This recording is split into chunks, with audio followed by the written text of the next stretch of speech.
sadyang ganyan. Tiwala sa isa't isa'y kailangan. Handa akong magparaya kahit na anong sakit. Mukhang delikado na naman ako.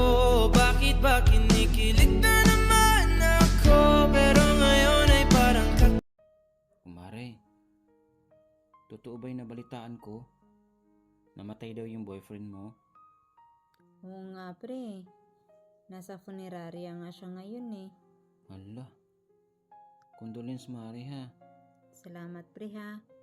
Hirap nga. Pero kailangan kong tanggapin na wala na siya. So ganito na lang Mare.